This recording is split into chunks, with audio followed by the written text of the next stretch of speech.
this episode, I talked with Daniel Laroche. We have crossed paths for many years at conferences, having both started our practices at the same time, but this was the first time we sat down to record our conversation. Daniel Laroche is Director of Glaucoma Services and President of Advanced Eye Care of New York.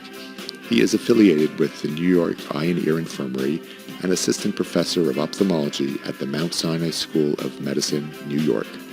I'm Rob Schertzer, a Vancouver, Canada-based glaucoma specialist, podcaster, and health IT expert, and we're talking about glaucoma. Daniel Laroche, welcome to the show. Thank you, Rob.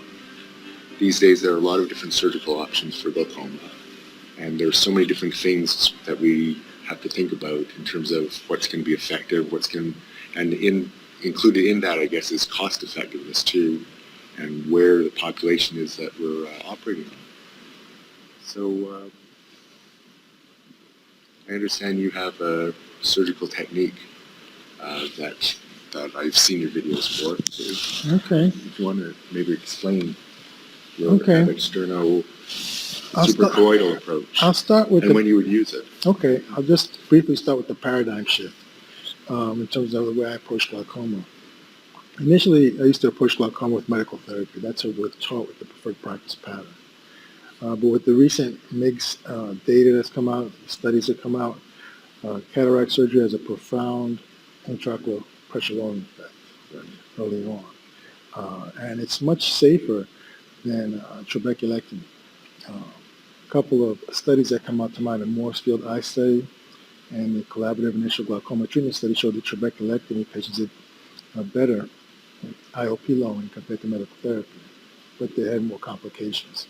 There's always that trade-off. And so what I'm seeing in my practice is taking the cataract out and doing MIGS. It's a much safer procedure with low complications and excellent efficacy in lowering the intraocular pressure. So that's my first go-to. And currently, items like cataract hydrus, cataract omni, cataract cahook, those types of MIGS, I've had very good results. I did like the CyPass when it was available, and my family's from Haiti, and I have relatives in Haiti, and as Haiti is not a wealthy country, and there's a lot of glaucoma in Haiti, so I always thought, well, how can we make something affordable like the CyPass for Haiti? Right. And so that's how I came up with the AB external suprachoroidal. Right, just for the audience, the CyPass is. Yeah, suprachoroidal shot. Yeah, CyPass was a suprachoroidal shot. It was ab internal. So ab internal through the inside. Exactly, and so I started to research the size of the CyPass, and internal diameter is about 300 microns, similar to the tube shunts that we use, right, like the omni valve and the Barlow valve, and those are FDA approved for intraocular use. So I cut the silicone out. And I was used to placing tubes in the sulcus, in ciliary sulcus. And I knew that tube shunts would be safer in terms of position in ciliary sulcus as opposed to in the anterior chamber next to the cornea. And I was also used to placing tubes in pseudophakic eyes. In pseudophakic eyes. And I was also used to creating a scleral flap. And I became comfortable with the suprachoroidal space from draining choroidal effusions. And I realized you could cut down through the sclera to the choroid, and it was a spongy material. It's not like you're going to get an immediate hemorrhage like we thought of when we were doing residency training. And so, and the pseudophakic patient that needed additional surgery, but I didn't want to do trabeculectomy because despite having done perfect trabeculectomies many years later, sometimes people can get endophthalmitis. And I've had a couple of cases where 20 years later, after successful trabeculectomy, people have gone abroad, got an infection, came back, and they've lost the eye. Right, and if you just saw that statistic, 1% chance per year. Yeah. Also, if we're talking about patients getting surgery at a younger age, if they're getting surgery in their 40s or 50s, they have a big chance in their lifetime of getting that endophthalmitis. So that's how I came up with that technique, and I did it in a patient. And with these techniques, just like the CyPass, you can get initial hypotony, and I leave viscoelastic in the eye. But she healed, and she did very well. Good visual recovery, good low intraocular pressure. And I started to continue to do it more. And those patients who, after cataract or goniotomy at the time of Cahoot, if they didn't do well with medical therapy, that if they needed something else, I would do the suprachoroidal procedure. And so that's how we got started with that. So what is the tubing material that you're using that consists as a low-cost procedure? Okay, well, initially I had cut the silicone from the Ahmed valve tubing. Now I use the New World Medical tube extender. And that costs about $100. That's Ahmed valve could be about $500. Valve is a little more expensive. In developing countries, the Orlab tube is available for $30, and they can cut the silicone from the Orlab tube. Okay. That's approved for intraocular use. There is silastic tubing that can be used. That's as little as $10. Sterile silastic tubing. Right. So like catheter tubing is. Yes. The thing is, although it's made from the same material, like a medical grade 6 silicone from Dow, the tubings I mentioned previously are approved for intraocular use, and some of these others are not necessarily approved for intraocular use, but it's the same material and sterile. So I have used them successfully in developing countries because you can get them for as little as $10, and it works well. We've used it in Ethiopia and Haiti and Nigeria. Actually, a colleague of mine used to keep some silastic tubing available when he was faced with patients who had previous retina surgery and had a buckle around the eye. And if there just wasn't room to dissect away to get in any sort of tube shunt, you would just take silastic tubing, get it just underneath the buckle, and I think they call that modified socket. Yeah, and Gord Douglas was doing that. Yeah, and so this is a nice affordable option because globally, you have 60 million people with glaucoma. They're not going to be able to afford some of the more expensive products we have in the United States. So when I do travel abroad, I try to work with the local doctors who are good at cataract surgery. Yeah. And then once they have good hands for like small incision cataract surgery, they're halfway there. And then we add affordable techniques like using a 23-gauge cystotome made by Eagle Lab. It's a straight 23-gauge cystotome with a bent needle. It's similar to the Cahoot blade that costs about $4. Cahoot blade is about anywhere from $300 to $400. And it's suprachoroidal technique. And so that allows you to have 2 to 3 procedures there that's affordable, that can be done. Can be done by the local surgeons. Nowadays, in pseudophakic patients, to get maximum efficacy, I'll do the combined goniotomy and suprachoroidal tube. We have about 30 patients and 6-month follow-up data. The intraocular pressure pre-op is about 21 on 4 medications, and at 6 months post-op, it's 12 on 1 medication. That's really great. With no blood. So combination microinvasive glaucoma surgery, I think, is going to be part of the path of the future. It's still early. We're trying to get more data still. Right. Yeah, it would be great to have like 1 year and 2 and 3 years. Yeah, it's still early. Because we've seen with some other mixed procedures looking great, and then 3 years just kind of trails right. Absolutely. So it's a really exciting time in glaucoma. And, here in America, we have, the Hydras, the iStent, and more expensive devices. Right. But, I like to think also to make glaucoma surgical treatment affordable and accessible to the rest of the world in resource-poor areas that may not have these things. Yeah, and things aren't, it's not rich everywhere in the United States either, so it's something that should be considered here with the really high healthcare costs. That's true, because nowadays at hospitals and insurance companies, they're looking at your utilization of devices, OR time, and things of that nature. So sometimes I will resort to these less expensive techniques to reduce my costs to the hospital, to the insurance companies as well, and to make it affordable. Yeah. I'll include a link in the show notes to your YouTube video to show the actual technique. But if you could want to just explain it briefly. So you do the cataract removal first. Okay. Yeah. First, I'll do the cataract removal, and then I'll explain to you the combined technique that I do. I'll do the cataract removal first. Then I fill the anterior chamber with a viscoelastic, like a Helan GV or Endocoat. And then I'll rotate the patient's head 45 degrees away from me.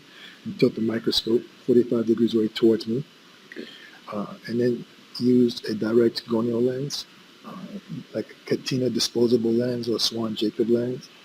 And with viscoelastic, I'll place in the cornea, and I'll focus down to the surface of the cornea, place the gonio lens on it, and then focus down with the foot pedal to make sure I have a good view of the trabecular meshwork.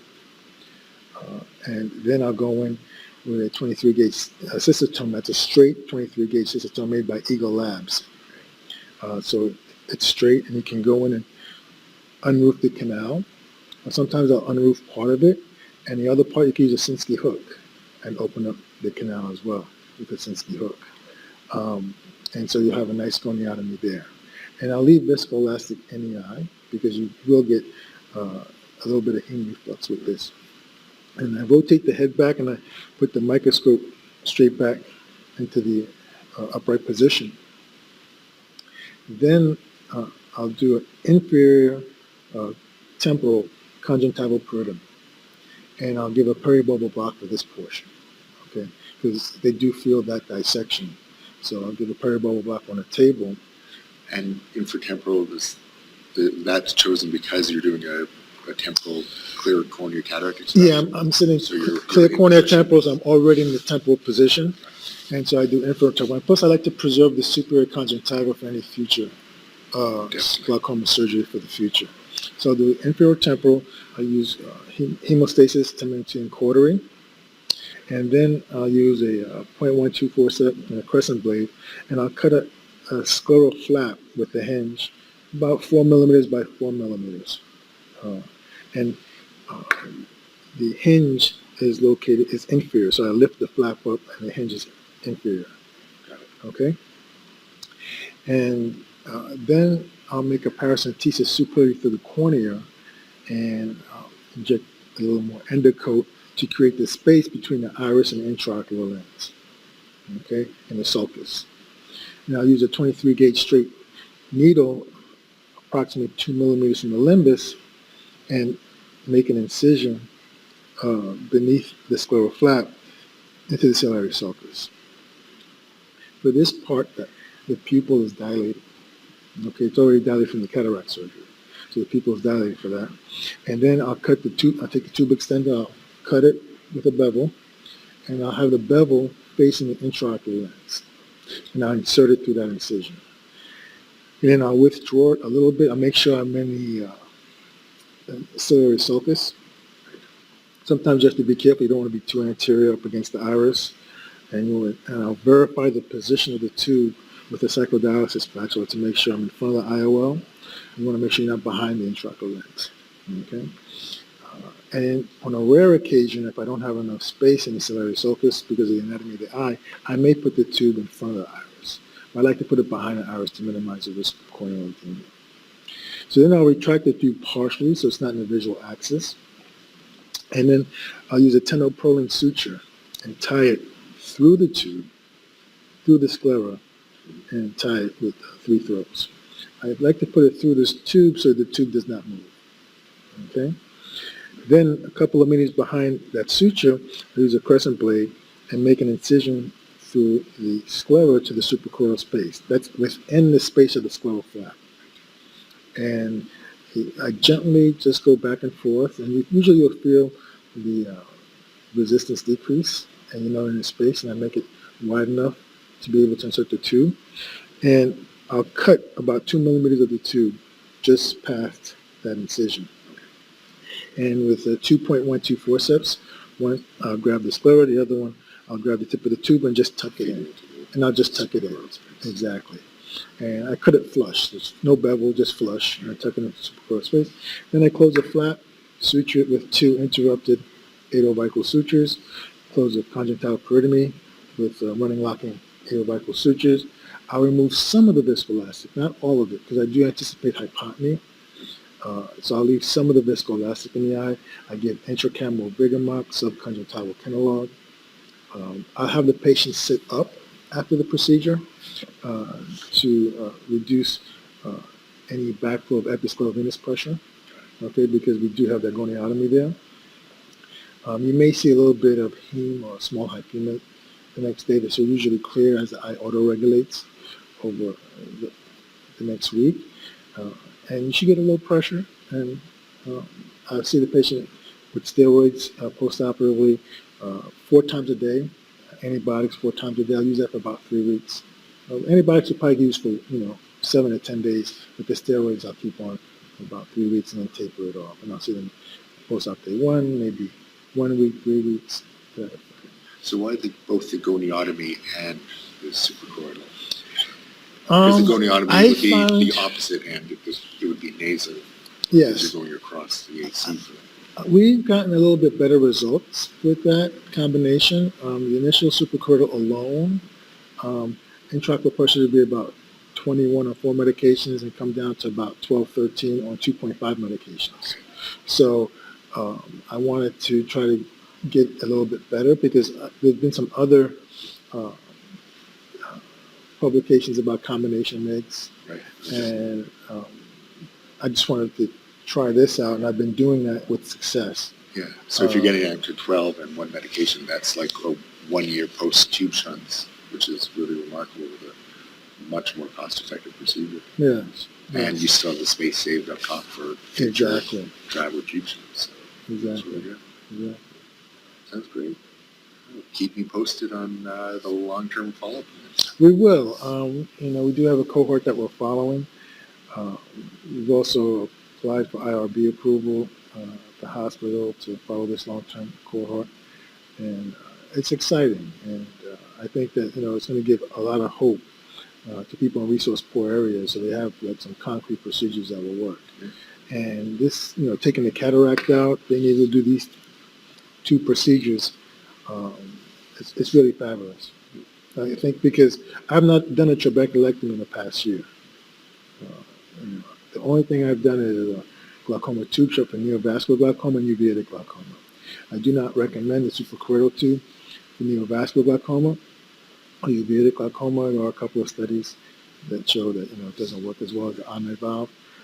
But except for those 2 types of glaucomas, where I've used tube shunts, I have not need to do trabeculectomy. Those 2 cases of blood aqueous barriers violated.